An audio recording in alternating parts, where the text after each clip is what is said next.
El tema que nos ocupa es continuación de los tratados sistemáticamente. En las ocasiones precedentes nos íbamos refiriendo a los hábitos en general y después a las virtudes y a los dones del Espíritu Santo. Ahora toca tratar acerca de sus opuestos, los vicios, que son los hábitos malos, y los pecados. Posteriormente, siguiendo el orden de la prima secunde de la Suma de Teología de Santo Tomás, nos ocuparemos de un gran tema que es el de la ley general, la ley antigua, la ley nueva y la ley natural, que son centrales, como se puede comprender, para el estudio de la moral. Posteriormente, toca tratar acerca del sujeto más importante de todos, que es la gracia de Dios, sin la cual no se puede cumplir la ley en su perfección, es decir, en su integridad. No se puede cumplir la ley natural y sobre todo no se puede cumplir la ley del Nuevo Testamento, que es la gracia misma en su núcleo central.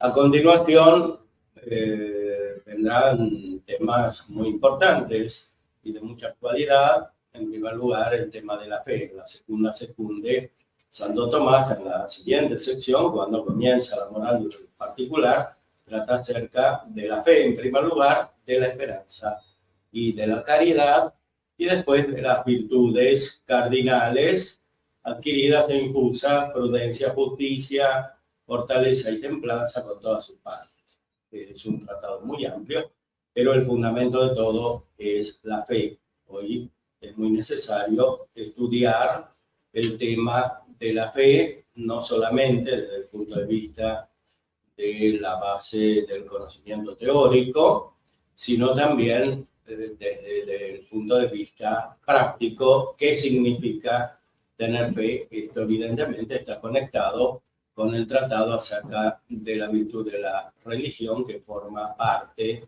del otro más grande de la justicia. Entonces invitamos a los expositores a comenzar sus relaciones.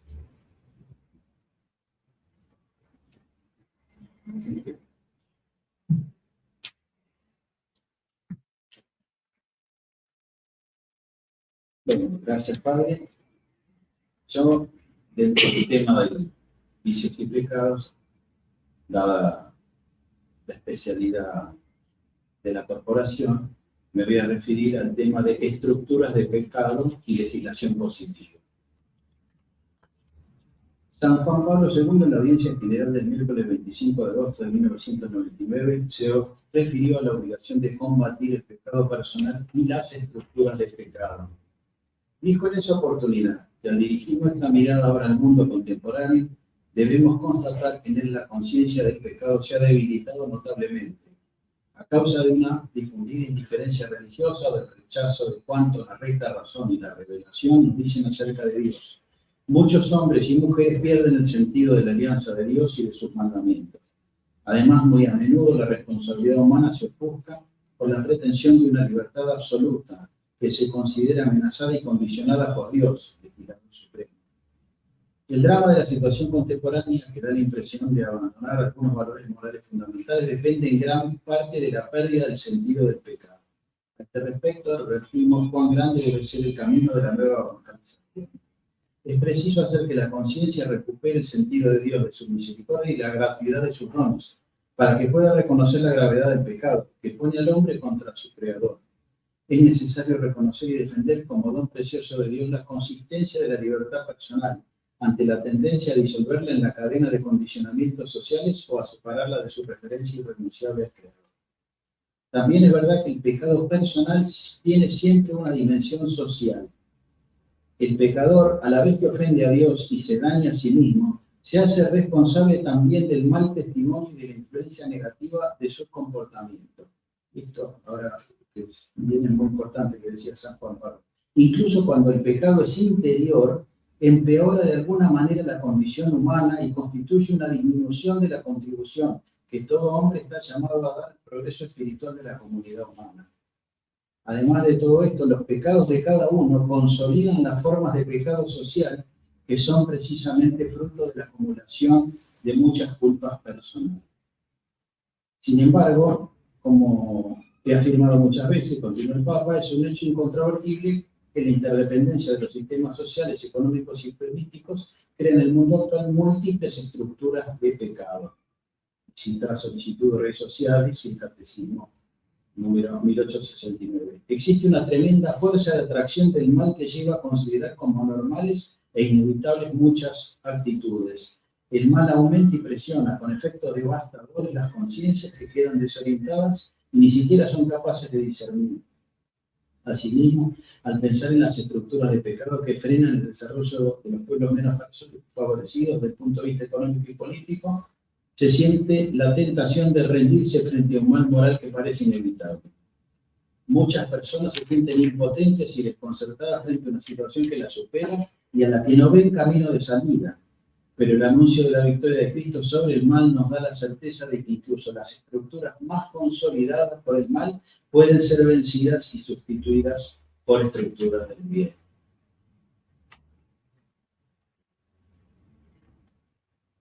El camino de la conversión implica la exclusión, y a veces términos importantes, de toda connivencia con las estructuras de pecado que hoy particularmente condicionan a las personas en los diversos ambientes de vida. Los abogados conocemos bien el sentido profundo del término connivencia y su sentido jurídico. Fin de la cita. Como bien señala el Papa Juan Pablo, si bien el origen de las estructuras de pecado están en los pecados personales, esas mismas estructuras, una vez surgidas y creadas, incitan o instigan a su vez a nuevos pecados personales, como hace el Catecismo, número 1868. El pecado es un acto personal, pero nosotros tenemos una responsabilidad en los pecados cometidos por otros cuando cooperamos con ellos, participando directa y voluntariamente, ordenándolos, aconsejándolos, alabándolos o aprobándolos, no revelándolos o no impidiéndolos cuando se tiene obligación de hacerlo, protegiendo a los que hacen el mal, una forma de participar en el pecado ajeno. En 1869 el Catecismo dice: así el pecado convierte a los hombres en cómplices unos de otros, hace reinar en ellos la concupiscencia, la violencia, la injusticia. Los pecados provocan situaciones sociales e instituciones contrarias a la bondad divina. Las estructuras de pecado son expresión y efecto de los pecados personales. Inducen a sus víctimas a cometer a su vez el mal. En un sentido análogo, constituyen un pecado social. Es evidente que la manifestación más primaria de esas estructuras de pecado, que son tenebrosas según el Concilio Vaticano II, está dada por las leyes positivas, que son las creadoras de las instituciones jurídicas que se desarrollan en la vida social. Por ello, en el libro del profeta Isaías se proclama: ay de los que dan leyes inicuas. El Papa Benedicto XVI no se cansaba de insistir al referirse a la dictadura del relativismo, con la observación de que la gente común identifica la moral con la ley positiva. Los valores de nuestra Constitución Nacional son dignos de ser preservados, tal como en preámbulo, que invoca la protección de Dios y establece que es fuente de toda razón y justicia. El preámbulo se ha dicho que es pésimo. También el artículo 2, al establecer que el gobierno federal sostiene el culto católico apostólico romano. Sin perjuicio de las interpretaciones a que ha dado lugar esta norma, la mayoría con malicia y apartamiento de las reglas racionales ordinarias de interpretación de la ley, lo cierto es que no puede negarse que para la Constitución la religión católica no es una religión más, dado que es la que el Estado nacional se obliga a favorecer y por eso la sostiene. Los restantes cultos gozan de la libertad establecida en el artículo 14, pero jurídicamente no son equiparables a la religión católica. Esta circunstancia, en manera alguna, importa una mengua injusta ni es violatoria de una supuesta neutralidad estatal, pues de ningún modo imponen los tratados internacionales la obligación de adoptar un modelo de laicidad en ese sentido, mucho menos cuando la laicidad sea la intolerancia de todo lo religioso y su relegación a solo la esfera privada. Más aún, el ordenamiento jurídico internacional acepta expresamente la confesionalidad de los estados, de los que hay muchos ejemplos en el mundo. Pero aunque no pueda afirmarse tal confesionalidad del Estado argentino como tal, nuestra Constitución está claro que establece el favorecimiento de la religión católica y no la de los otros. Puede sí subsidiar las actividades de estos en la medida en que a la par de religiosas las actividades que realizan resulten concomitantes para el bien común, tal como ocurre con otras entidades de bien público. Estos artículos de la Constitución son tan importantes que modificarlos o suprimirlos sería ir contra la identidad esencial de la República Argentina y convertirla disruptivamente en otra nación, de la que con el transcurso del tiempo solo tendría de común ocupar el mismo territorio. Este notable sistema constitucional argentino coincide casi en forma estricta con los concilios de anticipación con la doctrina de la Declaración de Dignitatis Humanae del Concilio Vaticano II, número 1. Confiesa asimismo el Santo Concilio que estos deberes afectan y ligan la conciencia de los hombres y que la verdad no se impone de otra manera sino por la fuerza de la misma verdad que penetra suave y fuertemente en las almas. Ahora bien, puesto que la libertad religiosa que exigen los hombres para el cumplimiento de su obligación de rendir culto a Dios se refiere a la inmunidad de coacción en la sociedad civil, deja íntegra la doctrina tradicional católica acerca del deber moral de los hombres y de las sociedades para con la verdadera religión y la única Iglesia de Cristo. Los ejemplos de las estructuras de pecado creadas por las malas leyes pueden analizarse siguiendo los pecados capitales. Mencionaremos algunos. En relación con la soberbia, podemos señalar al sistema democrático cuando es considerado en sí mismo como totalmente autónomo de cualquier principio moral. Santo Tomás establece claramente en el artículo 3 de la cuestión 90 de la ley que dar las leyes pertenece a la multitud o a la persona que tiene a su cargo el cuidado de la multitud, pero siempre con sujeción a la ley natural, que no es otra cosa que la participación de la ley eterna en la creación nacional. Por ello el catecismo cita la definición del pecado como una palabra, un acto o un deseo contrarios a la ley eterna, dada por San Agustín y reiterada por Santo Tomás de Aquino en la cuestión 71.6 de la prima segunda. Cuando el legislador, sea el pueblo en forma directa, a través de plebiscitos, sea por medio de los representantes en parlamentos y congresos, se aparta del derecho natural, lo hace porque en el fondo quiere ocupar el lugar de Dios, con idéntica raíz a la del pecado original. Esta desviación corrupta de la soberanía del pueblo la señala elocuentemente Aristóteles en la política, cuando dice, como con cierta ironía, que algunas revoluciones se producen porque el pueblo también quiere mandar. Así tenemos las leyes de aborto, eutanasia, matrimonio homosexual, identidad de género, divorcio, subrogación de vientres, etc. Las leyes que permiten el crimen abominable del aborto y del infanticidio, así lo califica el Concilio Vaticano II, de la eutanasia, muestran en su esplendor el endiosamiento del hombre que ya no trepida en constituirse en amo y señor de la vida. En la Lumen Gentium número 13 dice, creado por Dios en la justicia el hombre, sin embargo, por instigación del demonio, en el propio exordio de la historia, abusó de su libertad, levantándose contra Dios y pretendiendo alcanzar su propio fin al margen de Dios. Dice la Lumen Gentium, conocieron a Dios, pero no le glorificaron como a Dios.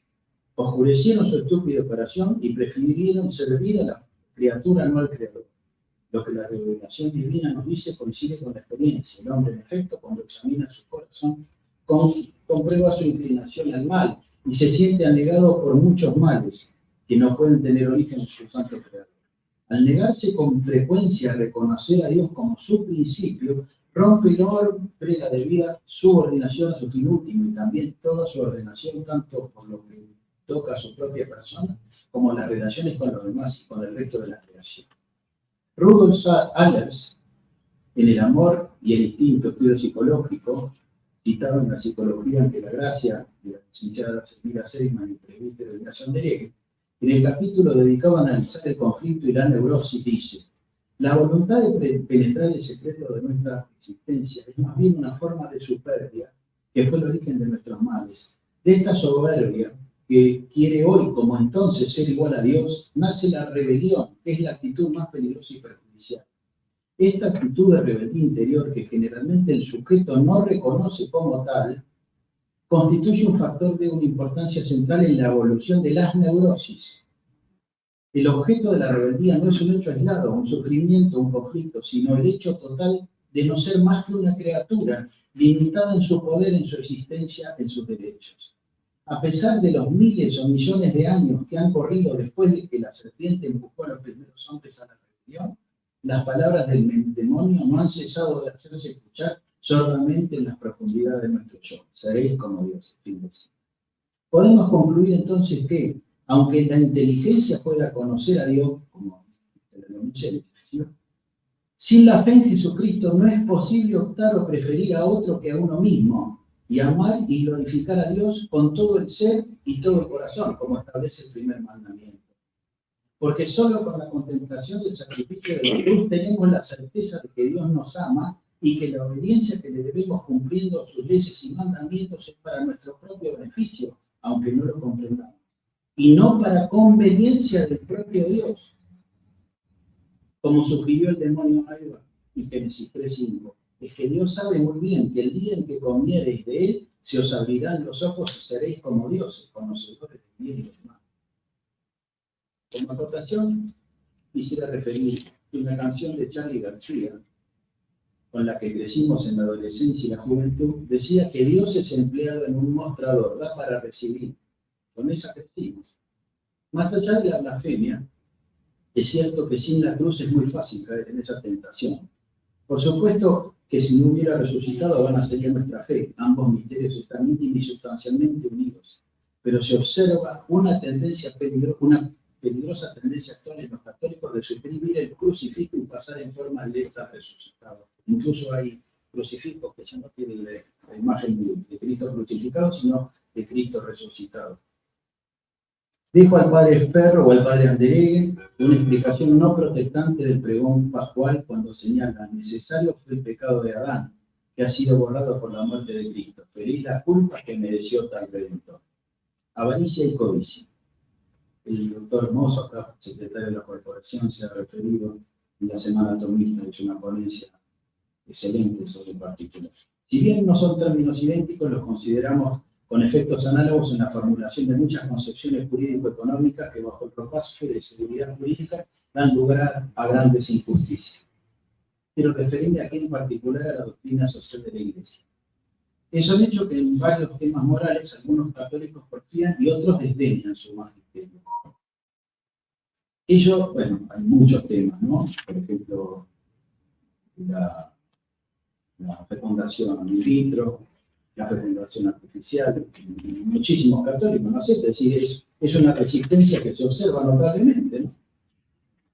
Pero en cuestiones económico-sociales también tiene una gran manifestación. Por ello, a lo largo de la historia de la Iglesia ha recibido acusaciones extremas, como de alianza con los ricos por parte de los que proponen la solución supuestamente acelerante de las revoluciones sociales, o de exaltación y fomento de la pobreza por aquellos para los que la única medida es la eficiencia en la producción y acumulación de bienes. En la raíz común de ambas subyace un escepticismo acerca de la humanidad y de la Iglesia para comprender realmente sus objetivos. Por el contrario, la doctrina social de la Iglesia es un regalo de Dios a la humanidad, dado que la ilumina a través del Espíritu Santo sobre los principios que deben regir en las relaciones sociales y económicas que, en virtud de la naturaleza caída del hombre por el pecado original, con sus solas fuerzas no puede alcanzar a conocer en su plenitud, ni menos aún aplicarlos por medio de la prudencia en su realización concreta político, técnico, económica y legal, de manera de dar a cada uno lo suyo para alcanzar una paz social profunda y duradera en la que el ser humano pueda llegar a nacer, subsistir y desarrollarse para alcanzar su fin último que, conocido o no, aceptado o rechazado, es Dios, dueño y Señor de Cristo.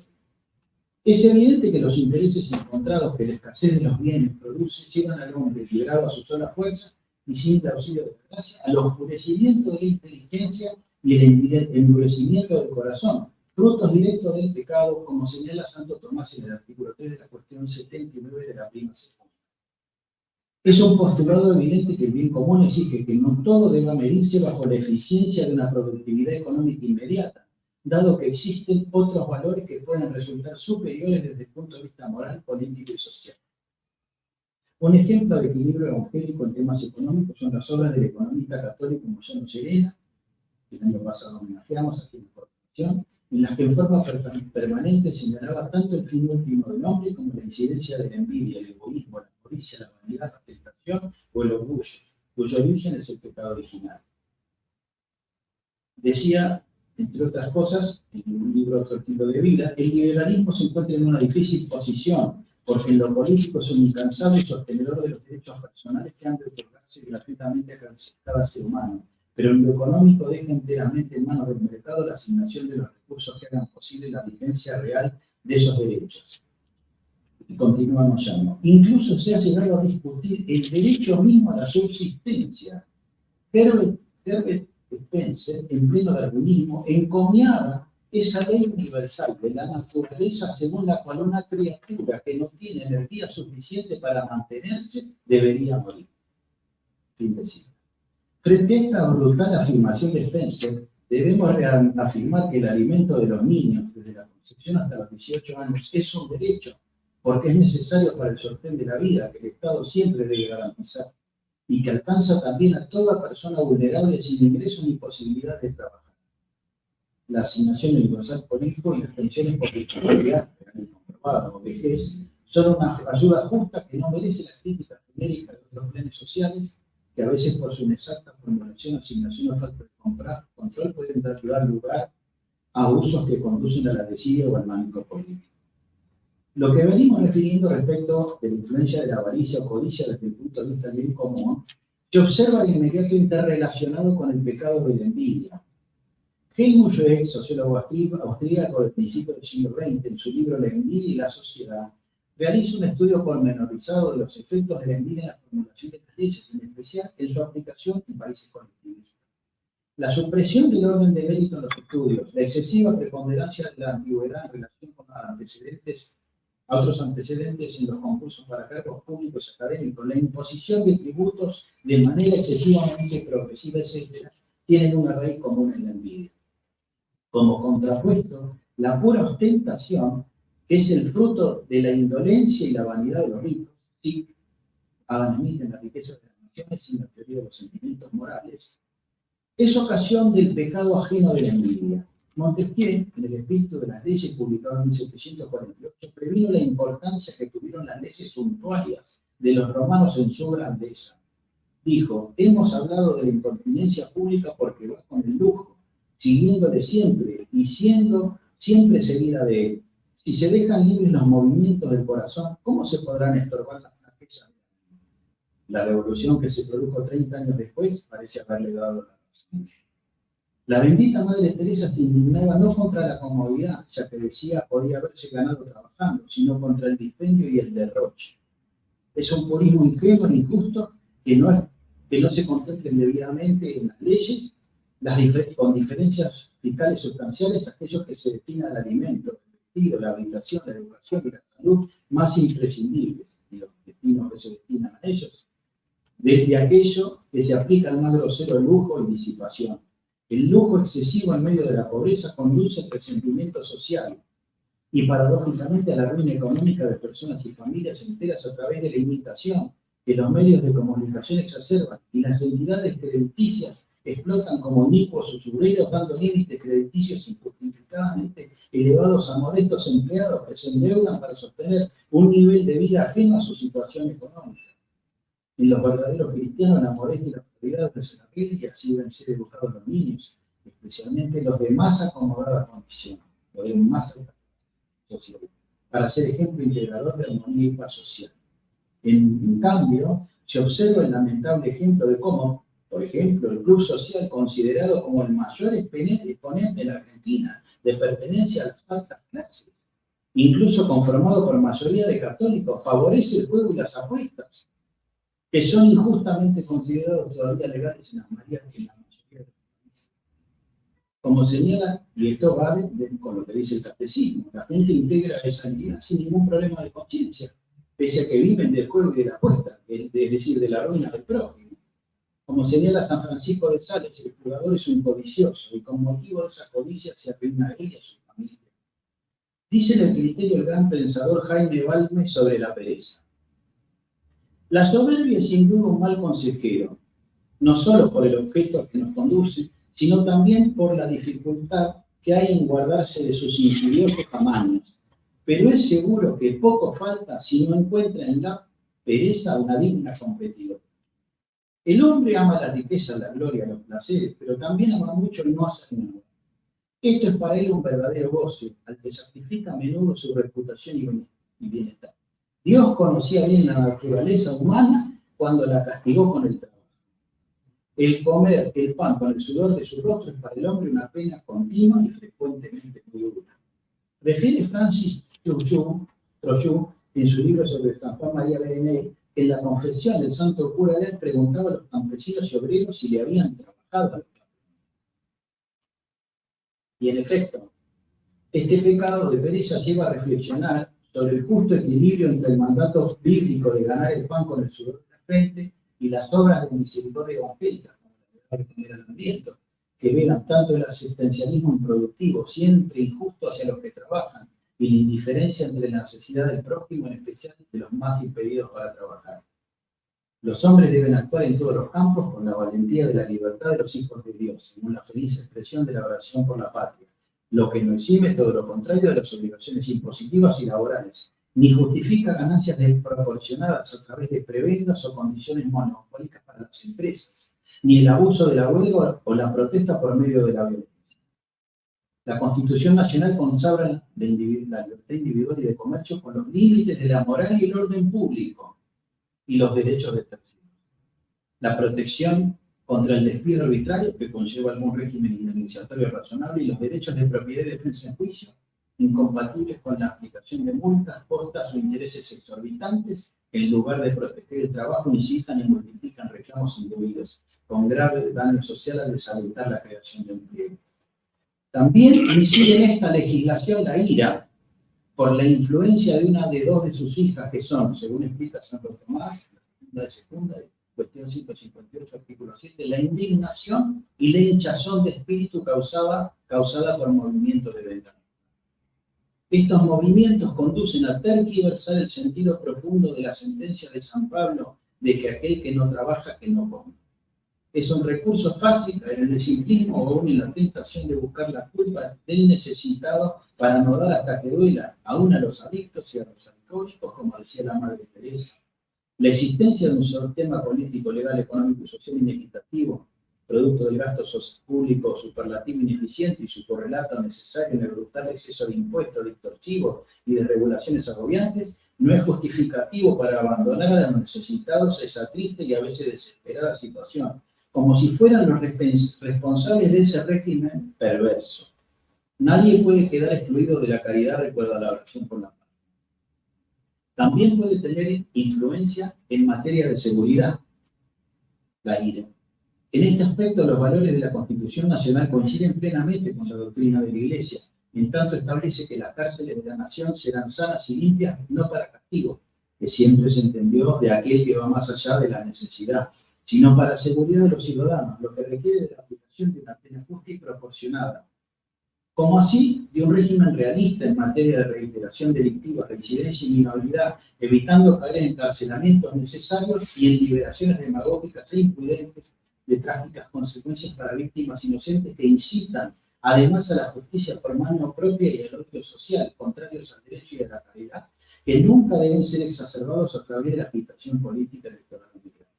En el Tratado de la Ley, Santo Tomás explica la licitud de aplicar las penas, para que los malhechores, por la fuerza del temor, se acostumbren a obrar el bien. Esto es de una profundidad muy grande, ¿no? Por la fuerza del temor se acostumbren a obrar el bien. Hoy está muy mal visto eso, pero es la naturaleza humana la que lo hace necesario. Por ejemplo, en el Código de Derecho Canónico, la obligación de confesar una vez al año los pecados graves establecida tiene ese sentido. Porque la obligación no es de confesarse una vez por año, sino de confesar una vez al año los pecados graves. La ley de la Iglesia recurre a una última fuerza exterior para generar una emoción interior casi imposible en las personas que tienen arraigado algunos graves pecados. En el prólogo del Tratado de la Ley, Santo Tomás dice que Dios nos instruye por medio de la ley y nos ayuda por medio de la gracia. Que la lujuria se ha enseñoreado de la vida social y de las agendas legislativas de los estados, disfrazadas de enseñanza sexual integral, el derecho al pleno goce sexual o de los derechos otorgados a parejas concubinarias, fornicarias o sodomíticas, o a los denominados segundos matrimonios, en general en adulterio, en los que en la actualidad hasta se permite la cuasi apropiación de los niños del otro cónyuge, quizá abandonados sin su culpa, con el instituto del progenitor afín. No quiero extenderme con ejemplos sobre la notoria influencia de este pecado en la legislación, porque si bien señalamos a la soberbia en el dictado de leyes contra la vida y la familia desde el punto de vista del legislador, es indudable la influencia de las hijas de la lujuria, que según se refiere Santo Tomás en la cuestión 153, 5 de la segunda y con cita de San Gregorio, son la ceguedad de la mente, la inconsideración, la precipitación, la inconstancia, el amor de sí, el odio a Dios, hijo de la lujuria, el afecto al presente siglo y el retorno.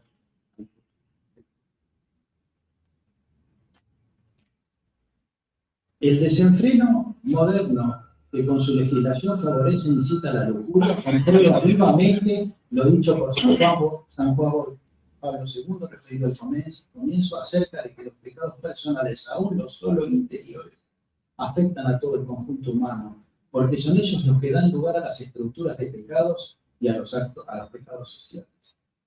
Esta observación no es más que la aplicación de la enseñanza evangélica, Mateo 15-19. Del corazón proceden las malas intenciones, los homicidios, los adulterios, las fornicaciones, los robos, los falsos testimonios, las difamaciones. Podemos por ello decir con certidumbre que si no se busca el reinado social de Cristo, ningún sistema jurídico y político humano, por perfecto que se lo quiera conseguir, conduce al hombre con alguna plenitud a la búsqueda de su último Dios. Es la primera obligación del príncipe, hoy denominado Estado. ¿No?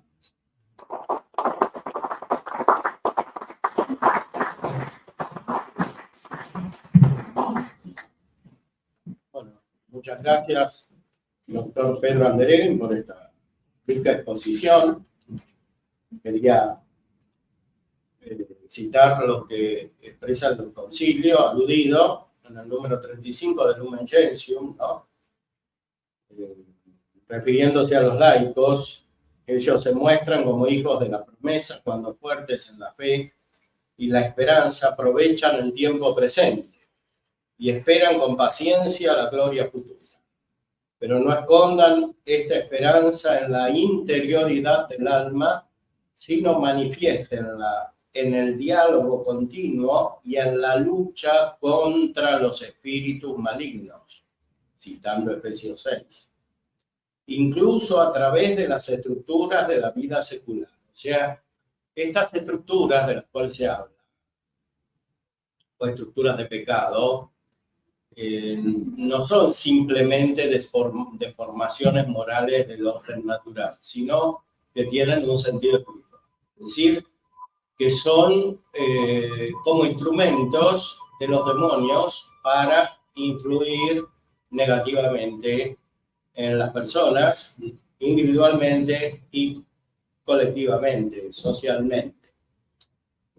Tal vez hay que aclarar el sentido de la palabra estructura. La estructura es una metáfora. Entonces, no hay que darle un carácter hipostático, transformarla en una especie de idea platónica o de cosa en sí. La estructura, metafísicamente, es fundamentalmente una relación. Es decir, las sustancias son las personas. Como en la sociedad, las sustancias son las personas y las relaciones perfeccionan a las personas. Hay un conjunto de relaciones ordenadas que perfeccionan la sustancia de las personas. Por eso el bien común no se identifica con la suma de los bienes personales, hay algo nuevo. Cuando hablamos de estructuras, nos estamos refiriendo a estas relaciones en la vida social.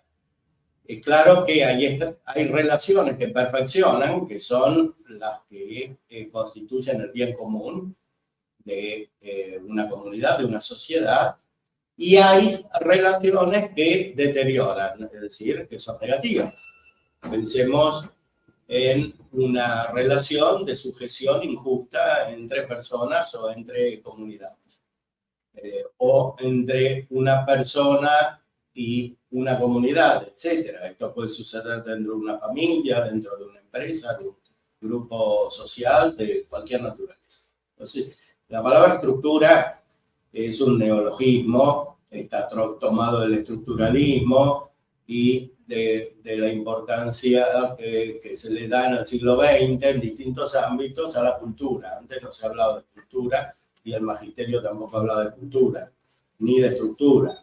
Son términos introducidos en el siglo XX a partir de corrientes sociológicas que tienen otro sentido, que no es el tradicional, y por eso es necesario rectificar el uso de estos términos según la doctrina tradicional. Es decir, en primer lugar, según Santo Tomás, que es la base fundamental de la teología del Concilio Vaticano II, entonces, de Juan Pablo II. Entonces, estas palabras no tienen que ser fuente de confusión, sino que hay que entenderlas rectamente. Son metáforas, son símbolos, como en general todas las palabras. Nuestro conocimiento inmediato surge en un sentido, por eso necesitamos metáforas. Si se aclara el sentido de estas metáforas con una base metafísica, como hemos hecho respecto de la categoría relación, distinta de la categoría sustancia, que es la primera, que estos problemas se pueden aclarar. Es decir, hay relaciones que incluso en sus aspectos exteriores, humanamente externos, pueden favorecer la acción de los demonios.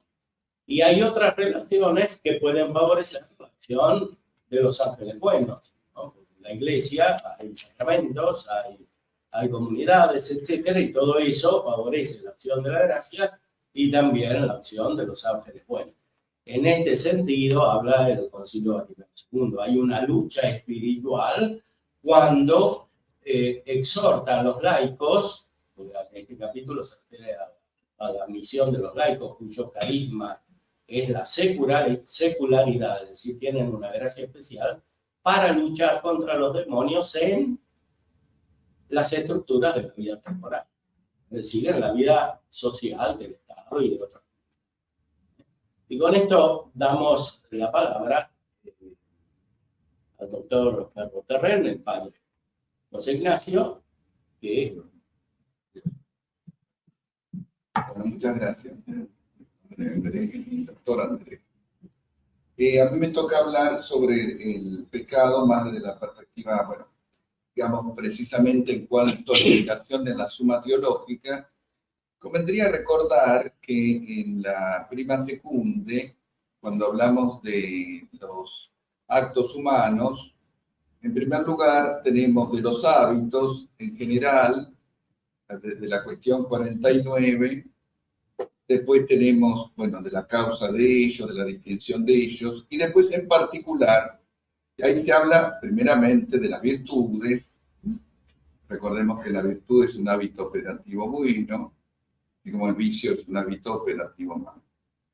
Y después Santo Tomás habla en particular, y esto es bueno para que comprendamos cuál es la estructura de la suma teológica, en particular de los hábitos malos o vicios y pecados. Y así entonces, a partir después de haber visto, digamos, todo lo que sean las virtudes, los dones del Espíritu Santo, la célebre cuestión 68, de las bienaventuranzas y de los frutos del Espíritu Santo, de toda la teología moral tomista, una teología de la felicidad, de la bienaventuranza, de la beatitud, viene de los actos malos y empieza de la cuestión 71 hasta la 89, que es de una gran riqueza y que, como ustedes sabrán, en la suma teológica tiene una estructura perfecta, admirable, y sobre todo la cuestión de la prima secunda y la segunda secunde, de una arquitectura magnífica por parte de Santo Tomás. Quizás para nosotros estriba el problema de que el famoso tema del pecado original, Santo Tomás, cuando hace las divisiones, lo trata en el aspecto, en la cuestión 81, 82 y 83, cuando habla de la parte de los fines del hombre, el pecado del origen, cuestión 81, 88, 83. Me toca dar este tema de teología del pecado en la UNSTA y en todos los tratados hoy de teología moral en las facultades. No se puede empezar a hablar de este tema si no hablamos del pecado original. Es importante señalarlo en la estructura y lógica de Santo Tomás. Yo estas tres cuestiones de la suma las voy a tratar ahora por la cuestión pedagógica. Yo no puedo hablar del pecado en particular o del pecado, todo lo que es el concepto de definición de pecado, que lo haré después, sin abordar el pecado original, que es uno de los temas que más ha entrado en entredicho en toda la teología moral, sobre todo el siglo XX. En líneas generales, voy a afirmar entonces, para hacerlo breve, porque tengo que exponer muchos temas, porque tengo que ir no solo al pecado original y todos los problemas que trajo y del magisterio de la Iglesia, sino además del magisterio, obviamente, posterior a Santo Tomás de la Iglesia, que hubo que aclarar la transmisión del pecado original, etc. Después tengo que hablar del pecado en sí y de algunos pecados en particular, que si bien los abordó muy bien el doctor Pedro Andereggen, más en la dimensión social, yo voy a ir a algunas precisiones más de los pecados capitales en particular, más desde una perspectiva de la teología moral y teología moral espiritual. El primer pecado del hombre ha sido la tentación por el diablo, dejó morir en su corazón la confianza a su creador y abusando de su libertad desobedeció el mandamiento de Dios. En esto me inspiro mucho en el Catecismo de la Iglesia Católica y también obviamente en la Summa Theologica. En esto consistió el primer pecado del hombre. En adelante todo pecado será una desobediencia a Dios, una falta de confianza en su bondad. Pero aquí entramos en un tema muy complejo que da motivos a innúmera cantidad de interpretaciones y ha dado lugar a muchas y complejas inquisiciones. ¿Cuáles son los estados históricos del hombre? Está el estado de justicia original, en que el hombre existió antes del pecado original, su destino era sobrenatural, la visión beatífica, tenía la gracia santificante y los dones preternaturales de inmortalidad, inmunidad de concupiscencia e impasibilidad. Estado de naturaleza caída, en la que el hombre tuvo, después del pecado original, su destino seguía siendo sobrenatural, pero estaba privado de la gracia y de los dones preternaturales. El estado de naturaleza caída y reparada, en el que se encuentra el hombre en virtud de la redención de Cristo, su destino es también sobrenatural, dispone de la gracia santificante adquirida por Jesucristo, pero está privado de los dones preternaturales. Y el estado de naturaleza glorificada, en el que los bienaventurados han conseguido su fin sobrenatural. Sus cuerpos, después de la resurrección, tendrán también los dones preternaturales. Pero después viene el famoso tema de los estados posibles. No quiero entrar aquí porque acá podemos entrar en larguísimas disquisiciones, pero que los escolásticos también hablaron de algunos temas. Será muy bien el padre Andereggen, el estado de naturaleza pura, en el que el hombre no hubiera tenido nada más de lo que se debe a su naturaleza constitutiva, consecutiva o exigitivamente, es decir, un destino no natural y medios naturales para obtenerlo. Reitero, estos son estados posibles. Los otros son los estados históricos.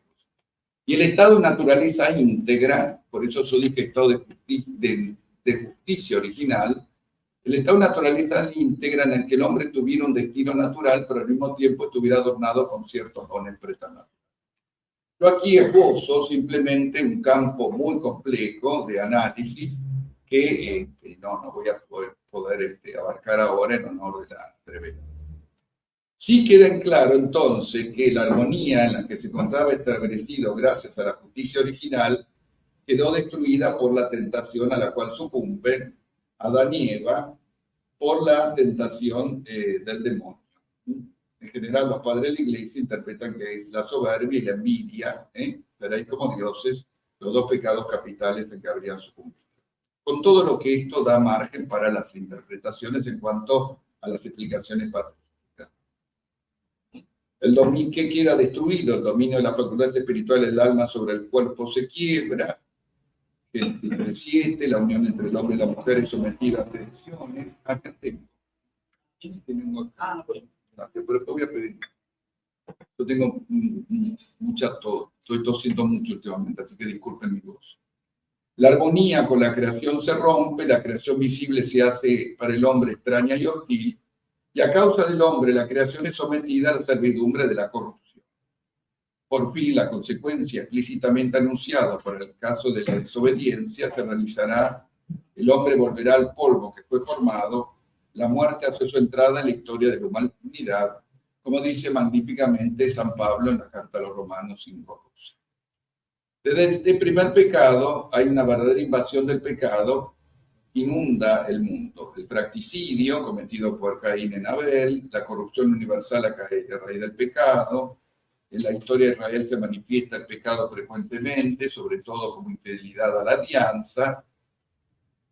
El pecado se manifiesta también en diversas maneras, y la escritura y la tradición de la Iglesia no cesan de recordar la presencia y la universalidad del pecado en la historia del hombre. Cito la Constitución Gaudium et Spes, que dice así: sí, lo que la revelación divina nos enseña coincide con la misma experiencia, pues el hombre, al examinar su corazón, se descubre también inclinado al mal e inmerso en muchos males que no pueden proceder de su creador, que fue. Negándose con frecuencia a reconocer a Dios como su principio, rompió además el orden debido con respecto a su fin último y al mismo tiempo toda su ordenación en relación consigo mismo, con todos los hombres y con todas las cosas creadas. Fin de la cita, Gaudium et Spes 13. Queda entonces preguntarnos cuáles son las consecuencias del pecado de Adán para la humanidad. Todos los hombres están implicados en el pecado de Adán, todos estamos implicados. San Pablo lo afirma en esa famosa cita de Romanos 5:19, que da lugar a muchas interpretaciones, no viene al caso acá señalar al respecto, es todo un tema muy amplio, muy profundo, que le han dado para precisar pecado original y pecado. Dice así San Pablo: por la desobediencia de un solo hombre todos fueron constituidos pecadores, omnes peccator. Como por un solo hombre entró el pecado en el mundo y por el pecado de la muerte, y la muerte alcanzó a todos los hombres por cuanto todos pecaron. Omnes peccator. A la universalidad del pecado y de la muerte, el apóstol opone la universalidad de la salvación en Cristo. Dice San Pablo en ese famoso tratado de explicación magnífica, Romanos 5, y 2 en adelante: como el delito de uno solo atrajo sobre todos los hombres la condenación, así también la obra de justicia de uno solo, la de Cristo, procura a todos una justificación que da la vida. Siguiendo San Pablo, entonces, la Iglesia ha enseñado siempre que la inmensa miseria que oprime a los hombres y su inclinación al mal y a la muerte no son comprensibles sin su conexión con el pecado de Adán y con el hecho de que nos ha transmitido un pecado con que todos nacemos afectados y que es la muerte del alma, como dice el Concilio de Trento. Por esta certeza de fe, la Iglesia concede el bautismo para la remisión de los pecados, incluso a los niños que no han cometido pecados personales. ¿Cómo es que el pecado de Adán vino a ser pecado de todos sus descendientes? Todo el género humano es un Adán. Es en Adán, como dice Santo Tomás, sicut unum corpus unius omnis, como el cuerpo único de un único hombre. Santo Tomás lo dice en estas cuestiones, Disputate de Malo. Yo aconsejo que en este tema, además de la suma, veamos el tratado precioso respecto, ¿no?, para entender bien el tema de Malo. Porque acá hago una pequeña digresión. Para entender bien todo el tema del pecado hay que entender después el mal. ¿Qué es el mal? Privatio boni. Pero exigiría unas larguísimas consideraciones, pero que en la lógica de la suma teológica tiene una explicación muy clara, porque claro, la segunda parte de la suma remite siempre a la prima parte. Es decir, toda una concepción arquitectónica completísima por parte del doctor común de la Iglesia. Por esta unidad del género humano, todos los hombres están implicados en el pecado de Adán, como todos están implicados en la justicia de Cristo. Sin embargo, la transmisión del pecado original es un misterio, dice el Catecismo de la Iglesia Católica, que no podemos comprender plenamente. Pero sabemos por la revelación que Adán había recibido la santidad y la justicia originales, no para él solo, sino para toda la naturaleza humana.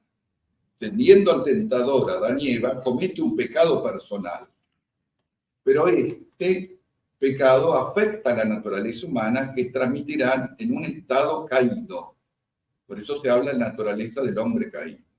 Es un pecado que será transmitido por propagación a toda la humanidad, es decir, por la transmisión de una naturaleza humana privada de la santidad y la justicia original.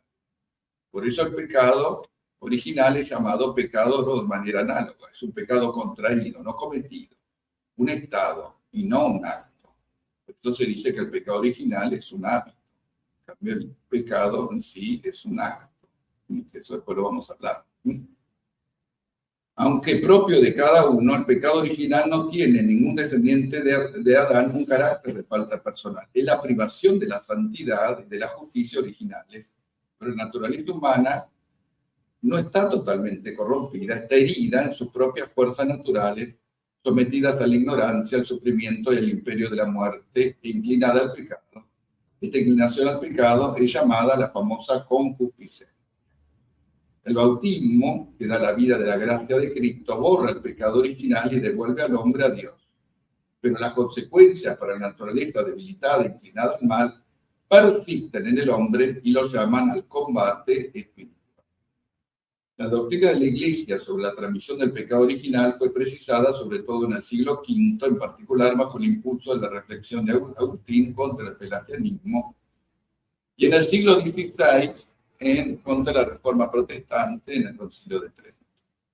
Pelagio sostenía que el hombre podía, por la fuerza natural de su voluntad libre, sin la ayuda necesaria de la gracia de Dios, llevar una vida moralmente buena. Así reducía la influencia de la falta de Adán a la de un mal ejemplo. Los primeros reformadores protestantes, por el contrario, enseñaban que el hombre estaba radicalmente pervertido y su libertad anulada por el pecado de los orígenes. Identifican el pecado heredado por cada hombre con la tendencia al mal, concupiscencia, que sería insuperable. Es decir, identificaban la concupiscencia con el pecado original. La Iglesia se pronunció especialmente sobre el sentido del rato revelado respecto al pecado original en el célebre Segundo Concilio de Orange del año 529 y en el Concilio de Trento en el año 1000.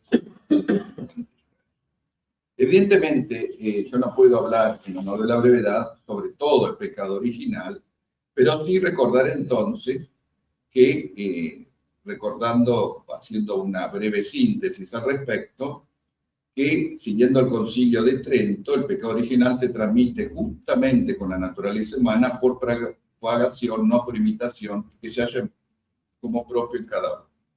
Y la victoria sobre el pecado obtenida por Cristo nos ha dado bienes mejores que los que nos quitó el pecado. Donde abundó el pecado, sobreabundó la gracia. Como dice San Pablo en Romanos 5:20. Hecha esta aclaración preliminar y muy genérica sobre el pecado original, convendría entonces pasar sí al análisis ya más concreto del pecado, sobre lo que es el pecado, siguiendo a Santo Tomás en las cuestiones que habla de los vicios y pecados, cuestión 71 hasta la cuestión 89. Yo he hecho como una síntesis de algunos aspectos que me ha parecido importante comprender. Los teólogos, al explicar el pecado, siempre recurren a dos célebres fórmulas agustinianas. La primera de ellas, muy frecuentemente utilizada por Santo Tomás, que define el pecado como un dicho, un hecho o un deseo contra la ley eterna, como dice San Agustín, contra Faustum Manichaeum. La otra, menos empleada, dice que el pecado es una conversión al bien perecedero y una aversión al bien imperecedero. Conversio ad bonum commutabile et adversio ad incommutabili bono. Bueno, dejo para los especialistas, porque algunos dicen que no se encuentra exactamente así en la obra de San Agustín, pero sí la idea de ellos. Esto estaría, del libero arbitrio, habría que entrar en una serie de disquisiciones que escapan a los propósitos de esta conferencia. En ambas definiciones advierte con claridad la dimensión eminentemente teológica, por oposición, que tiene el pecado en la doctrina de San Agustín. Santo Tomás, intentando traducir estas fórmulas en sus propios cánones conceptuales, se esfuerza por hacer ver en ella la doble realidad incluida en la estructura o en la naturaleza del pecado. Lo material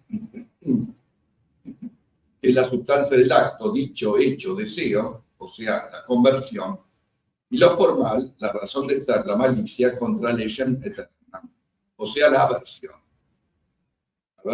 Aversio Deo et conversio creatura. Y así, proponiendo una sentencia aún más sintética que la de San Agustín, define al pecado como un acto humano malo.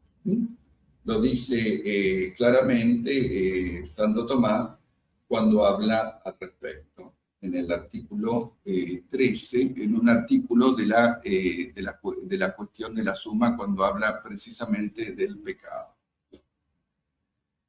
De la anterior formulación se infiere, por lo tanto, en total acuerdo con las enseñanzas bíblicas, que el pecado debe ser concebido esencialmente como una ofensa a Dios. Si no fuese así, no sería propiamente pecado. El pecado es, pues, un acto humano malo.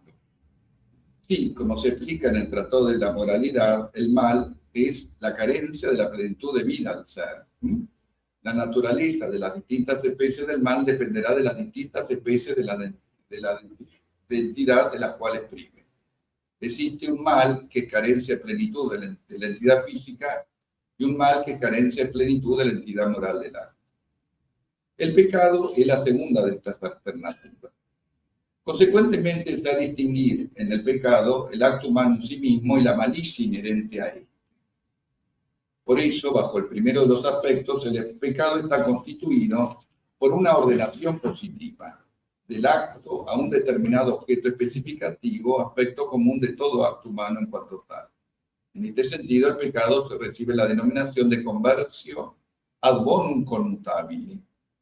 Bajo el segundo aspecto, el pecado es una desviación respecto de las normas morales. En realidad, un elemento negativo, o más bien privativo, el mal es privatio boni, aversio ab inconmutabile bono.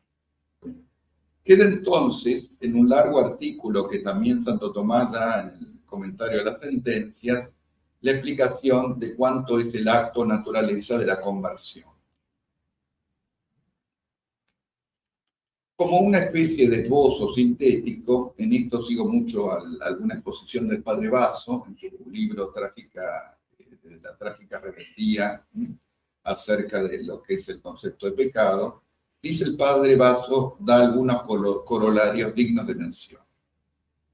El pecado consiste en un orden a una conversión, un determinado objeto, el cual es siempre un bien al menos aparente.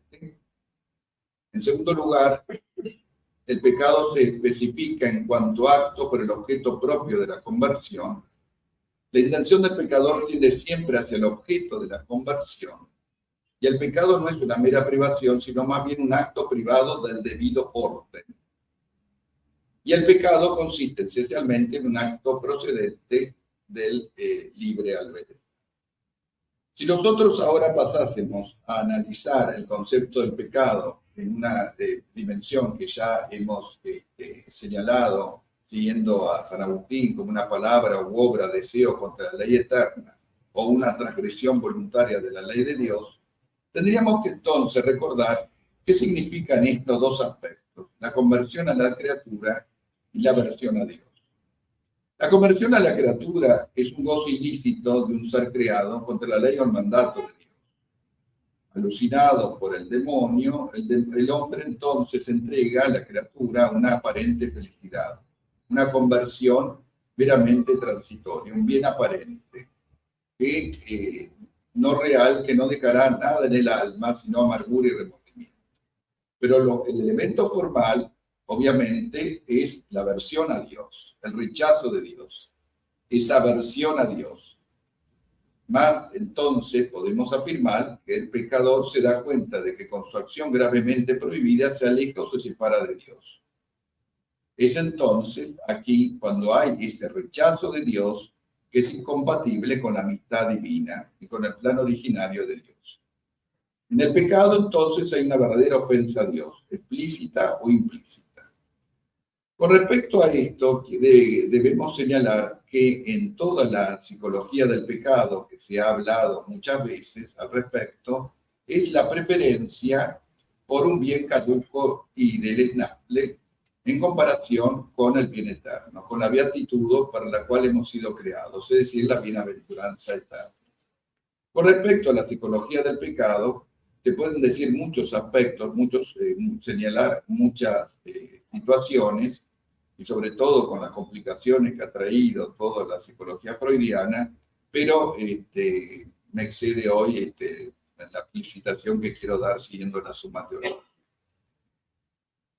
3 son las condiciones que se requieren para todo pecado. Ahora hablando en un sentido más, si se quiere, más sintético y más, se quiere, docente.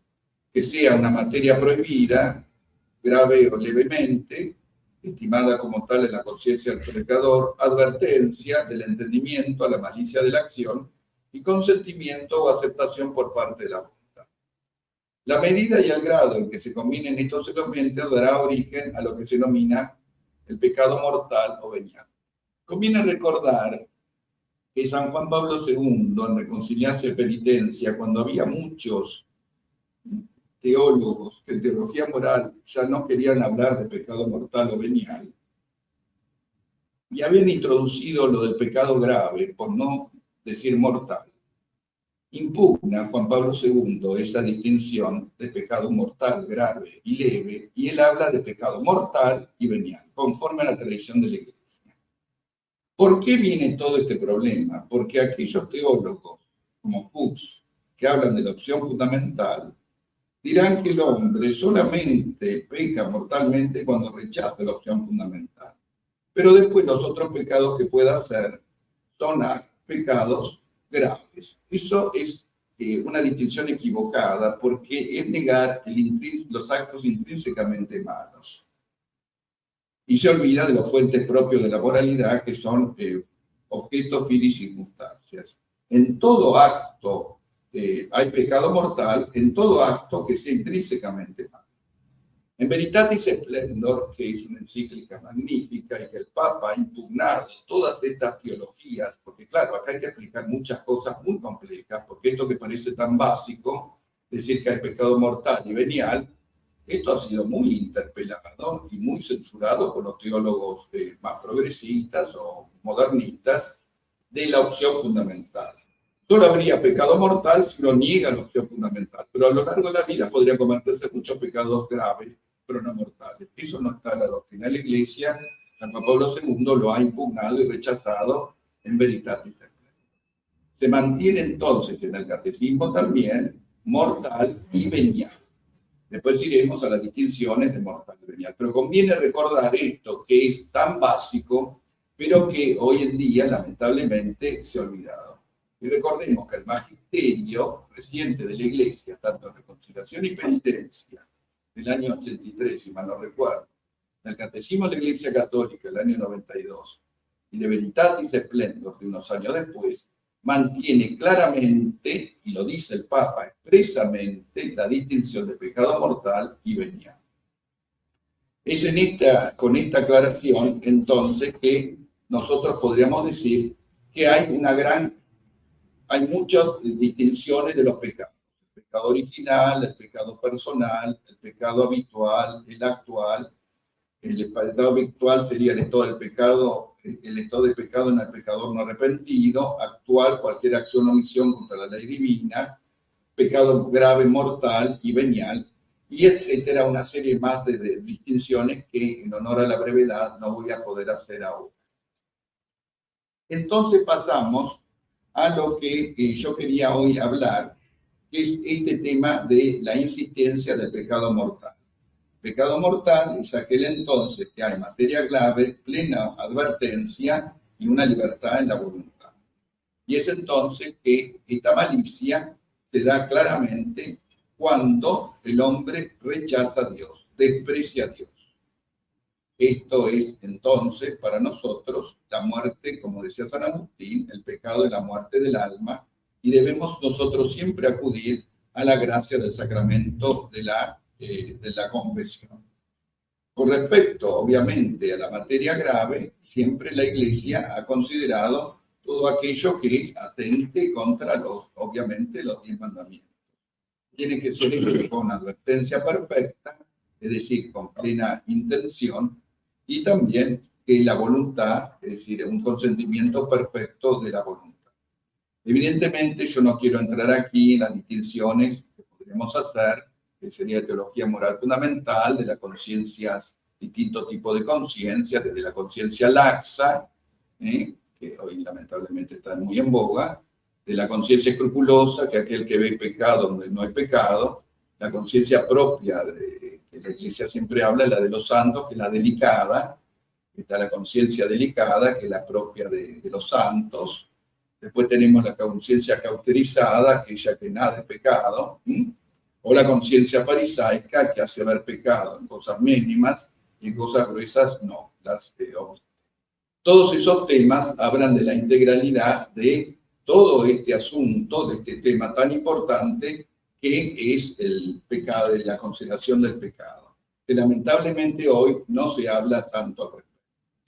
Sí quisiera insistir con respecto al pecado venial, que lo trata también Santo Tomás, y es muy importante tenerlo, porque el pecado venial es una transgresión voluntaria de la ley de Dios en materia legal. El nombre venial viene de venia, aludiendo al perdón que fácilmente se concede a una pequeña falta. Y es entonces aquí cuando nosotros tenemos que decir que se distinguen 3 clases de pecados veniales.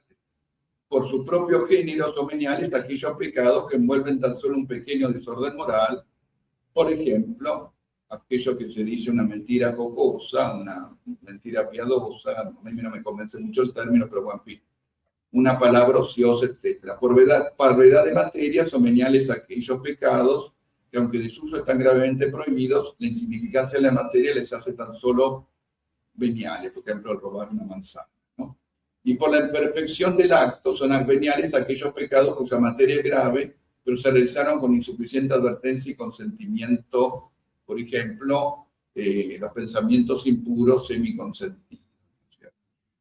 Ahora bien, con respecto al pecado venial, es importante recordar que sus efectos son malos, porque nos priva de muchas gracias actuales del Espíritu Santo, porque la moral cristiana es la moral de la felicidad, de los dones y de los frutos del Espíritu Santo, disminuye el fervor de la caridad. El doctor Pedro Andereggen se refirió a la asedia, la tristeza en el gozo de las cosas de Dios, y es un pecado contra la caridad, pero los 2 pecados mortales contra la caridad son la envidia y la asedia, y es entonces que nos hace faltar el fervor. Hoy vivimos, como dice el padre Bojorge, en una situación de la asedia, son los pecados más habituales. Algo de eso quisiera referirme, el tiempo lo permite. Y el pecado venial reiteradamente predispone, eso tenemos que recordarlo, al pecado mortal. Por lo tanto, entonces, conviene reaccionar enérgicamente con respecto a los pecados veniales, porque de reiterado todos los padres, y yo por ejemplo le aconsejo mucho ese libro fantástico de San Alfonso María de Ligorio, que está aquí, para confesarse bien. Y él recuerda que tiene que haber un propósito de enmienda, y recuerda también que tiene que haber un dolor de los pecados. 5 actos de toda la confesión es precisamente el examen de conciencia, obviamente el dolor de los pecados, la contrición, bueno, la atrición, el dolor imperfecto, la contrición, el propósito de enmienda, examen de conciencia, dolor de los pecados, propósito de enmienda, confesión, que siempre es auricular, recordémoslo, y después la satisfacción, la penitencia.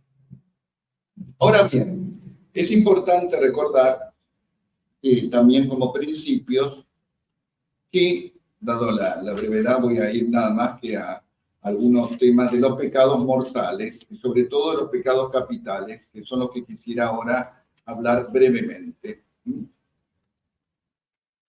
De los pecados capitales tenemos que recordar aquellos que desean el bien desordenadamente, la vanagloria o apetito desordenado de la propia alabanza, la soberbia, el apetito de la propia excelencia, que sería la soberbia, que podría tener dos especies, la vanidad la vanidad y el orgullo más de cualidades espirituales, la vanidad de cuestiones más materiales, si usted quiere hacer una división así muy simple.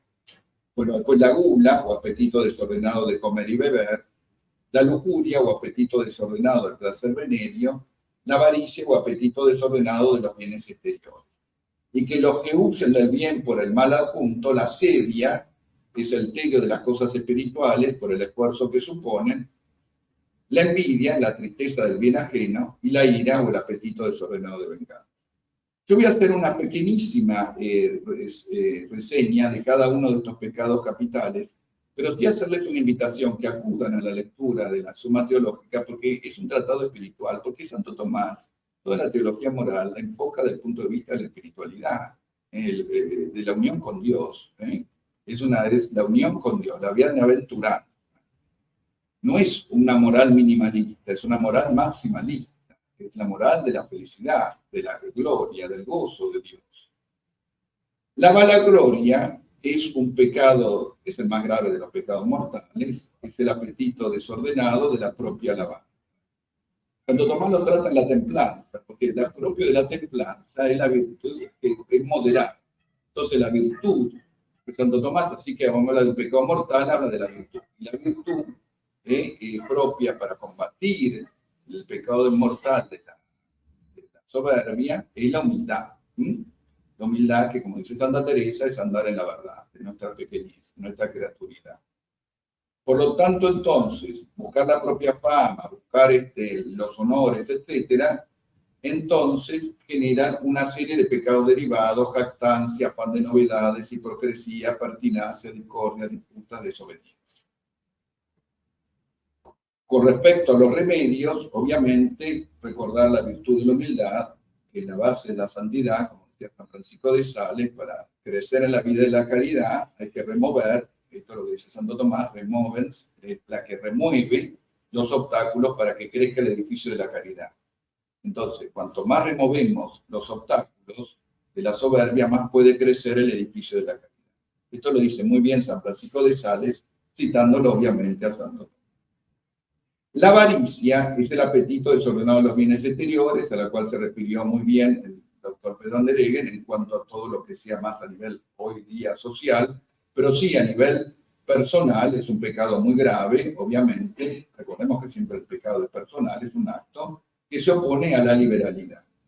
¿Cuáles son los pecados derivados de la avaricia? Dureza del corazón, solicitud desordenada por los bienes terrenos, que también es un pecado de imprudencia. Recordemos que la moral crítica y tomista es muy importante la prudencia, que es áuriga virtud. En todo pecado siempre hay algo de imprudencia. Y la virtud de la prudencia es el eje de la vida moral. Tenemos que darle mucha importancia a la virtud de la prudencia, que el Tratado de Santo Tomás es insuperable, son 5 cuestiones, 47 a 52, en donde él habla precisamente de los pecados contra la prudencia, por exceso o por falta. Uno de los pecados que hay también por exceso es la solicitud de los bienes. Estar muy preocupado por el futuro, por el futuro, por el futuro. Hoy, lamentablemente, vimos una sociedad de la avaricia que también es, como usted señaló, de la codicia. Obviamente trae en general la avaricia, el perjurio, el fraude, la traición. Y los remedios, considerar la vanidad de las cosas terrenas, la belleza de este vicio y sobre todo recordar la bienaventuranza. La bienaventurado los pobres de Recuerden ustedes que Santo Tomás, con gran habilidad y sabiduría, a todo pecado mortal, a toda bienaventuranza, pone siempre un don del Espíritu Santo para pedir y también una bienaventuranza, ¿no? Entonces tenemos que pedir y una virtud. Entonces, la bienaventurado los pobres de espíritu. La lujuria es el apetito desordenado de los placeres sexuales. Obviamente que hoy vivimos una sociedad pansexualista, donde se ha perdido obviamente todo el sentido de lo que es la virtud de la castidad. Santo Tomás la regula, obviamente, la virtud de la templanza, y también obviamente de cuanto que regula el apetito de generación, el apetito sexual. ¿Qué es lo que genera la lujuria? Los pecados de ceguera espiritual, precipitación, inconsideración, inconstancia, amor de sí mismo, odio a Dios, apego de esta vida y horror a la vida eterna. Los remedios bueno, obviamente la virtud de la castidad, también la oración humilde, frecuente, y obviamente la vida también te entrega a Dios, en las mortificaciones, en la devoción a Dios. ¿Qué es la envidia? La envidia es la tristeza del bien ajeno en cuanto se rebaja nuestra gloria y excelencia. Es uno de los pecados capitales. Hemos dicho que la sedia es la tristeza en el gozo de las cosas de Dios, y la envidia es la tristeza del bien ajeno. ¿Por qué? Porque lo propio del efecto de la virtud de la caridad es la delectación, el amor. Y uno de los efectos o actos secundarios de la caridad son: el primero es el gozo, luego la paz y la misericordia. Después hay otro interno, después externos hay otro, son fraternas, etc. Pero el gozo es propio, la alegría es propio de la caridad. El que vive la caridad vive la alegría sobrenatural. El que, en cambio, envidia está entristeciéndose del bien ajeno. En vez de vivir la alegría, se entristece del bien del otro. Los remedios son la consideración de la vileza de los males, la contemplación de Cristo, la cruz de Cristo, y la humildad del corazón de Jesús. Aprendan de mí que soy manso y humilde de corazón. Bueno, la gula es el apetito desordenado del comer y del beber. Yo quisiera poner especial énfasis en el pecado de la embriaguez, que hoy lamentablemente se da mucho, y que el Catecismo de la Iglesia Católica dice que cuando hay un exceso de embriaguez puede ser un pecado mortal porque pierde el dominio de sí mismo. Y hay una virtud que hay que señalarla, que hay que recordarle también nosotros en la dirección espiritual, que es la sobriedad. Hay que recordar en esta sociedad que tanto se bebe, la sobriedad. Recordar que la gula sería pecado siempre venial para Santo Tomás en la medida en que no haya situaciones que sean quebrar un precepto eclesiástico o una situación de catástrofe o hambruna. Por ejemplo, un caso fortuito, hay una hambruna, un terremoto y una persona comió píparamente. Pero bueno, señalar también que estos son pecados que hay que tenerlos muy en cuenta. ¿Cuáles son los derivados? La torpeza de la mente, la locuacidad excesiva, la chabacanería y la ordinariedad. Hago especial hincapié que se convierte en pecado mortal cuando una persona pierde el dominio de sí mismo. Esto lo ha aclarado el Catecismo de la Iglesia Católica, y qué decir cuando una persona, por beber mucho, pierde el sentido de sí y puede incluso manejando matar a alguien o perder los estribos y agredir verbalmente o físicamente a otra persona. La ira es el apetito desordenado de venganza, puede ser pecado mortal cuando se desea el castigo de quien no lo merece. Recordemos que Santo Tomás imposta todas las virtudes en las pasiones. Una cosa es la pasión ira y otra es el pecado. El pecado es un acto. La pasión ira, Jesús tuvo ira. Jesús, cuando atacaron, Jesús no tenía el pecado de ira, pero quiero decir que cuando Jesús expulsa a los mercaderes del templo, es los que atacan a la doctrina de Dios. Y en eso Jesús actúa con firmeza. Pero porque atacan la doctrina de Cristo. Cuando se enoja con los fariseos, que le dice raza de víboras, sepulcro perdido. Pero cuando lo agreden así a Jesús, no tenía ira. Cuando Jesús le dice, el guardia le pega una cachetada, le dice, ¿por qué me pegas? Te he hecho mal, dímelo, ¿y por qué me pegas? Entonces la ira es un desorden muy grave del apetito irascible. Y la virtud es, como dice Santo Tomás, la mansedumbre. La virtud que la controla, el remedio, es la mansedumbre. Recuerden, Jesús dice, aprendan de mí, que soy manso, praeis en griego, y humilde de corazón. Algunos traducen por paciente, pero la traducción más exacta sería mansedumbre. Y por último, la sedia, que es la tristeza en el gozo de las cosas de Dios, que es uno de los males que de nuestra época, hay mucho de barrio público, por ejemplo, muy bien tratado por algunos autores, hay muchos tratados sobre la sedia, y Santo Tomás lo trata muy bien, así que invito a que lo lean. Obviamente que los pecados derivados son la malicia, el rencor, la pusilanimidad, la desesperación, pecado contra la esperanza, más grave, la presunción, la torpeza y la indolencia. Los remedios es, obviamente, la caridad de Cristo. Acudir a la caridad de Cristo. Y por último, quiero hablar de los pecados contra el Espíritu Santo. Se nos habla de ciertos pecados contra el Espíritu Santo, con lo cual voy a concluir. Son aquellos que se cometen con refinada malicia y desprecio formal de los dones sobrenaturales que nos retraerían directamente del pecado. ¿Cuáles serían? La desesperación, entendida en su rigor teológico como un pecado contra la esperanza, que fue el pecado de Judas, que desesperó. La desesperación entonces desconfía de la omnipotencia auxiliante de Dios de la misericordia, va en contra de la virtud de la esperanza. El objeto es la omnipotencia auxiliante de Dios y también de la misericordia de Dios. La presunción, un pecado contrario al anterior, se opone por exceso a la esperanza teológica. Es un pecado contrario, el pecado contrario por exceso de la esperanza. Consiste en una temeraria excesiva confianza en la misericordia de Dios.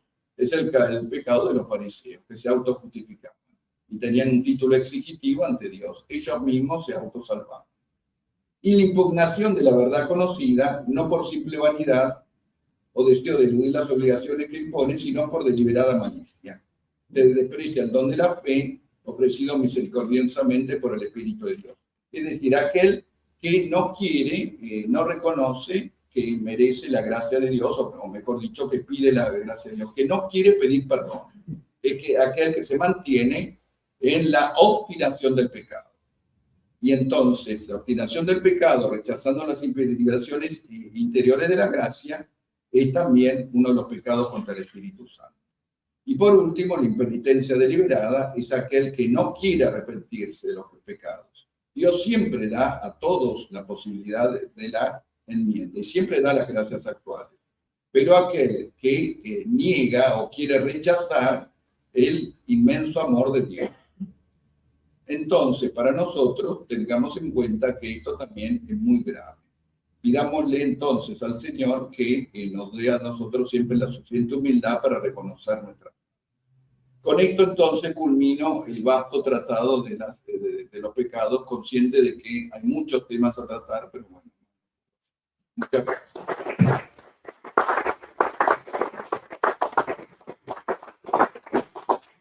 Muchas gracias, Padre Ferro, por esta completa descripción. Quisiera señalar una expresión muy importante de Santo Tomás en latín, al final de la prima secunde, cuando trata acerca de la gracia. No dice exactamente naturaleza caída, como transmiten los tratadistas posteriores, sino naturaleza corrupta, natura corrupta. No corrupta en el sentido de Lutero. Para Lutero la gracia no cambia esta naturaleza corrupta, que sí corrupta, sino corrupta que puede ser y debe ser restaurada por la gracia. Cuando viene la gracia, por ejemplo, el bautismo, la naturaleza no está más corrupta, está íntegra, aunque antes haya estado corrupta. Lo cual no obsta para que después, si se cometen pecados personales, especialmente si lo cometen los cristianos, Santo Tomás dice que los pecados de los cristianos son peores que los pecados de los paganos, de los no cristianos, la naturaleza vuelve a estar corrupta, e incluso más corrupta, pero desde el punto de vista personal. No es la misma corrupción que tenía antes del pecado original. El pecado original es más grave porque es más universal que el pecado personal, pero el pecado personal es más grave en el sujeto porque está hecho por su propia deliberación y elección voluntaria. Entonces, este aspecto es necesario tenerlo en cuenta para comprender bien todo el conjunto de esta explicación sobre la base de Santo Tomás. Tal vez hay preguntas o intervenciones. Sí, el pensamiento de Fuchs tiene mucho de liberalismo, ¿no? La opción de que basta con la opción referencial y todo lo demás.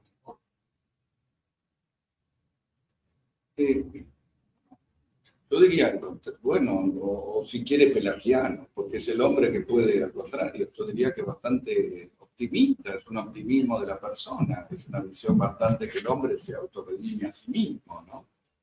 Sí, como usted se quiera ver, porque extremas se tangunt, ¿no? Los extremos se tocan, así que en algún aspecto no puede decir que hay un optimismo de la naturaleza humana. Yo creo que al contrario, eso parte de una base de una visión muy optimista de la naturaleza humana, que el hombre tiene que cometer un grave yerro de hacer opción fundamental de rechazo a Dios, que en el fondo ninguno la hace, todos queremos a Dios, todos queremos salvarnos, etc. Pero después si uno cae en pecado mortal, y bueno, pero mi opción es Dios. Al contrario, yo diría que es una visión un tanto optimista y pelagiana de la vida. No sé qué opina de Fuchs, que tiene muchas lecturas, obviamente. Bueno, como Fuchs, que era un jesuita, que enseñaba en la Universidad Gregoriana, sí, hay muchos autores semejantes. En nuestros días, las posiciones son mucho más radicales en teología moral. Ahora la base es la filosofía moderna, indirectamente el protestantismo, el luteranismo, en cuanto influye sobre la filosofía moderna. Inmediatamente es la filosofía moderna, por ejemplo, la filosofía de Heidegger, que también era jesuita, cuando al principio hizo jesuita, que después abandonó la compañía de Jesús y abandonó la fe también. A través de Heidegger se infiltra el influjo de la filosofía hegeliana. Para Hegel no hay bien ni mal, como no hay ni bien ni ser, sino que hay un pasaje entre ambos, el bien es el mal y el mal es el bien, el ser es la nada y la nada es el ser, etc. Entonces, todo depende del momento en el cual se sitúe la operación particular humana, que por otro lado es parte de un conjunto que no es individual. Son posiciones idealistas en las cuales el sujeto no es verdadera sustancia, sino que es parte de un proceso general. Entonces, finalmente, no hay una responsabilidad particular. Bueno, eso tiene otras corrientes, otras derivaciones, el derecho penal, y otros autores que tienen siempre la misma raíz. Es decir, de la filosofía moderna, en la cual no hay nada determinado, es todo un proceso. Es solamente una dialéctica. Entonces, hay que comprender el individuo en esa dialéctica, en ese momento, y en el conjunto de esa dialéctica, un acto que parece grave, termina siendo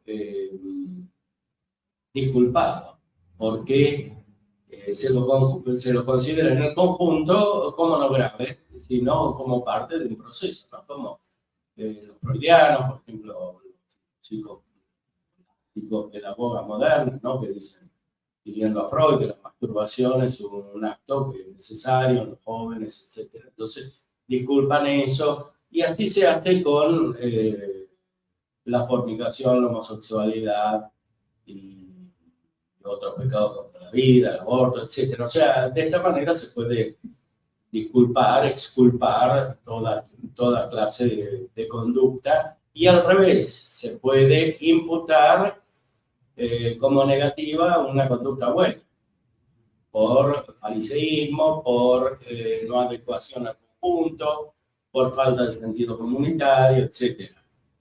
Entonces, pero la raíz es la misma, la raíz es la filosofía moderna, sobre todo la filosofía de Hegel expresada en su teoría moral, principalmente la filosofía del derecho. La filosofía del derecho, donde Hegel explica que la raíz del mal en el mundo es la religión católica y sobre todo el magisterio de la iglesia, los sacerdotes, etc. Para Hegel, ¿por qué? Ya lo decía antes en la fenomenología del espíritu, porque el sacerdote cuando confiesa sabe que es tan malo como el penitente, entonces la confesión es un acto malo hasta que no reconoce que él es el pecador. Entonces la reconciliación se da cuando el sacerdote se reconoce igual al que se confiesa, y naturalmente el que se confiesa no tiene que cambiar. El que tiene que cambiar es el sacerdote para ponerse al nivel del pecador. Bueno, esta es la estructura de muchos fenómenos que hoy observamos en la vida de la Iglesia y a veces el mismo magisterio. Sí, quisiera agregar algo más, bueno, una consideración muy buena del doctor, del padre Andrés. El Catecismo de la Iglesia Católica, por suerte, mantuvo lo que es tradición en la Iglesia, la moral católica, que son las fuentes de la moral, objeto, fin y circunstancia. Ustedes saben que la preparación del Catecismo hubo con actos de sacarse. No fue todo tan fácil, no tan fácil, y el Catecismo tuvo sus problemas en su redacción porque había corrientes muy poderosas que querían sacar esto que es clave de la moral católica. Por suerte se mantuvo, a pesar de la crítica furibunda de muchos teólogos moralistas, así más, de una índole más, así de la opción fundamental del teologismo. Habría que hablarnos de la moral de la situación, en fin, todo ese tema que después Juan Pablo II hace, San Juan Pablo II, el complemento con Veritatis Splendor. Por eso es muy importante, hablando del magisterio, que ha mantenido, gracias a Dios, la fuente de la moral, objetos, fines y circunstancias, que es la que nos habilita a nosotros a descartar la opción fundamental, porque si el fin es bueno, yo quiero a Dios, pero si el objeto intrínsecamente es malo, y entonces ya está mal, por más que yo quiera a Dios. Al mantener que el acto, el pecado mortal, es objeto, fin y circunstancias, está revalidando que debe estar las tres reuniones, no lo primero, el fin. Esto es muy importante tenerlo en cuenta para evitar después, como dijo bien el padre, que el pecado que ya de por sí son malos. Cuando uno peca en un caso de pecado mortal, ya está rechazando a Dios. En cada acto se acepta o se rechaza a Dios. Esto hay que dejar también decirlo porque nosotros tenemos pie en el magisterio actual para poder decir estas cosas. Y una impugnación a la opción fundamental. Bueno, no sé si hay más preguntas. El padre Félix. Son pecados que claman al cielo. No. Negar el saber juzgar. No. Digo, esta categoría.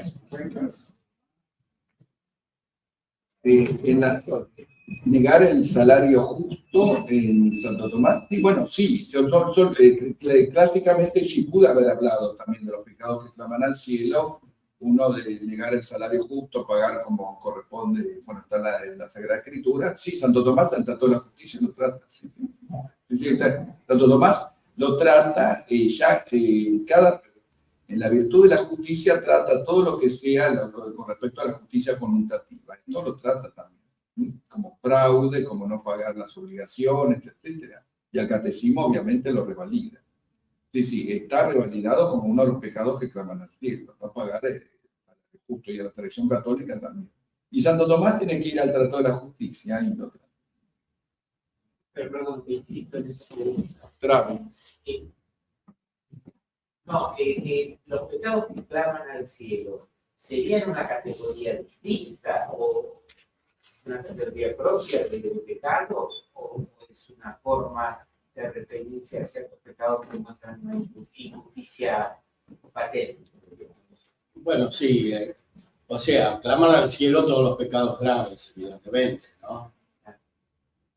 Como en todos los pecados graves en los cuales hay una oposición directa a la bondad divina, hay un pecado contra el Espíritu Santo. Entonces, en modo amplio, todos los pecados graves o mortales en los cuales hay una elección deliberada, consciente y un consentimiento pleno, claman al cielo. En la Sagrada Escritura aparecen algunos que tenían una relevancia importante en un momento donde la mayoría de la gente era pobre y necesitaba el salario para lo mínimo. No podemos comparar el concepto de salario de la época de Jesús con el actual, ¿no? Son cosas muy diferentes. O sea, en la antigüedad, cuando en la época de la Sagrada Escritura y de los padres de la Iglesia, el salario era para vivir, porque si no tenían salario se morían. Entonces, pobre. Hoy las cosas son diferentes, también hubo muchos siglos en el medio, hay situaciones en las cuales se podía dar, incluso hoy en algunos contextos, en algunos países puede darse también. pero sí, son nociones que hay que tomar en su sentido más esencial. Sí, por ejemplo, sí, evidentemente son aquellos que están en la Sagrada Escritura, que siempre la Iglesia los ha recordado: el homicidio voluntario, la sodomía, la opresión de los pobres, viudas y huérfanos, la defraudación del salario o al trabajador. Ahora, se define como aquellos pecados que claman al cielo, que envuelven una repugnancia en cuanto al orden social humano, etcétera, ¿no es cierto? Esto sí. Ahora, por ejemplo, la opresión a la viuda, evidentemente es distinto a la época actual, a la época aquella que la mujer no tenía la capacidad laborativa que tiene hoy en día. Hoy, con la seguridad social, hay viudas que están en buena situación. Entonces no se puede decir que haya una opresión a la viuda. En la época de Jesús, la viuda no tenía capacidad laboral. Entonces las viudas eran equiparadas, obviamente, a personas que estuvieran a los pobres de Yahvé, ¿no? Por eso tanto Jesús, cuando habla de la viuda que pone el óvulo, ¿no es cierto?, tiene un contexto que, como dice bien el padre Andereggen, hoy día, lamentablemente, no es así de la viuda, ¿no es cierto?, podrá tener desamparo afectivo, pero no desamparo económico, ¿no? Hay viudas que son más poderosas que viudos, ¿no? Y lo se dice también, por ejemplo, si se toma en prenda la manta de un pobre, devolvérsela Sí, a la noche para que pueda usar por vestido, que lógicamente son porque tienen. sí, la defraudación del salario al trabajador también. En la Sagrada Escritura, el libro de Deuteronomio dice cosas muy fuertes, o Santiago, ¿no es cierto? Bueno, y de los otros pecados que hemos comentado, bueno, usted sabe también, obviamente, ¿no? Sí, los puntos de referencia principales son la ley natural, para captar qué es pecado y qué no es pecado, la ley natural, que en sus elementos esenciales, primarios, no puede cambiar, y la gracia, porque la ley nueva es principalmente la gracia del Espíritu Santo. Entonces, hay que percibir con estos dos elementos la naturaleza del pecado. Quería a eso agregar, por eso mencioné que hoy se le roba a los pobres o a los asalariados con otras formas más sofisticadas que lo que era en la antigüedad. Por eso mencioné las instituciones crediticias que le dan sin límite 4 veces, 3 veces el sueldo para la tarjeta de crédito para que haga gastos superfluos. Esa es la realidad. Y bueno, toda la propaganda que propende al lujo, a lo mejor, etc. No mencioné la gula, hasta la gula también tiene importancia desde el punto de vista social. El refinamiento excesivo en el comer y el beber es un defecto, lo señala Santo Tomás. Y eso va teniendo influencia. Hoy uno lo ve, los chicos jóvenes, es un refinamiento nunca visto en la comida y en la bebida. Y bueno, tiene efectos negativos en el espíritu de sacrificio, por la molicie que causa la gula, ¿no? Sí. Y otros pecados que son más propiamente estructurales. La palabra sirve más para designar ciertas situaciones propias de la complicación y la sofisticación de los estados modernos, especialmente, en los cuales existen muchas estructuras que son difícilmente cambiables. Entonces, ahí hay que buscar por qué hay no solo ineficiencias que tendrían una categoría moral más mitigada, sino verdaderas fuentes de corrupción en los estados modernos, ¿no? Que normalmente están también combinadas con depravaciones morales consentidas o aprobadas por una mayoría parlamentaria, por ejemplo, etcétera. Entonces, son situaciones nuevas que no estaban en la Sagrada Escritura. Evidentemente se estaba con una cosa más simple, no tenía el desarrollo que tiene el Estado moderno. No están en la Sagrada Escritura, no están en los padres de la Iglesia, y ni siquiera están en los tratados clásicos de moral. No existe. por ejemplo, todas las cuestiones referidas a los impuestos, etcétera, estaban formuladas en un contexto mucho más simple que el que hay ahora. Y lo mismo, todas las ineficiencias que hay, muchas veces producidas por